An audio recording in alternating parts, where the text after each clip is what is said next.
Magandang umaga! Kumusta po? Narito po ulit ang update natin para sa lagay ng ating panahon.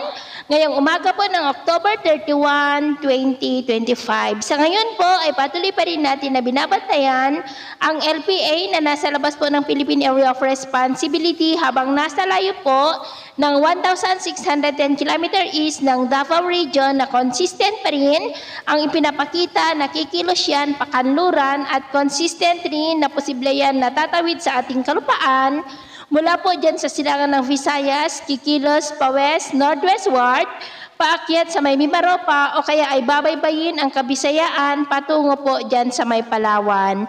Pero paalala lamang po na posible pa na magbago ang forecast na ito lalo na at malayo pa ang sama ng panahon na ating binabantayan. Samantala mula sa mga kalapan na nandyan po sa malapit sa Palawan ay posible na may sama ng panahon na mabubuo. Ayon po yan sa ipinalabas ng Pag-asa na Tropical Cyclone Threat Potential.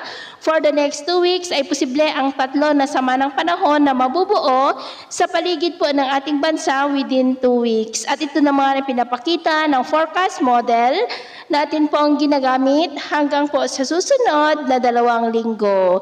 At sa lagay ng ating panahon, sa ngayon ang amihan ay patuloy pa rin na umiihip dyan sa may extreme northern Luzon, easterly sa silangan ng Luzon at Visayas at may intertropical convergence zone pa rin na nag-extend po dyan sa may Mindanao. At sa ngayon po, ngayong madaling araw, ay maayos naman ang panahon sa malaking bahagi ng bansa maliban lamang sa mga tsansa ng mga isolated rains sa ilang bahagi ng Quezon, Mimaropa, southern part ng Negros, Maasin, Giwan, Catbalogan at Dinagat Islands. At mamaya ay sisikat naman ang araw sa malaking bahagi ng bansa pero may tsansa pa rin ng cloudy skies with isolated rain sa ilang bahagi ng Infanta at Palawan. At mamayang hapon, may mga isolated rains pa rin sa iba't ibang bahagi ng ating bansa kaya kung lalabas tayo sa ating mga tahanan, ugaliin lamang po natin lagi ang magdala ng kahit anong panangga natin sa init ng araw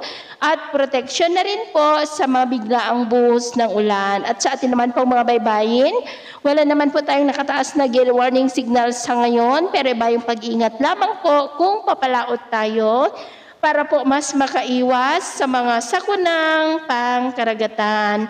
So, ito po ang latest update natin sa araw na ito. At ako po muli si James na nagsasabing sa kahit na pagsubok po na darating sa ating buhay, huwag na huwag po tayong mawawalan ng pag-asa. Thank you and God bless!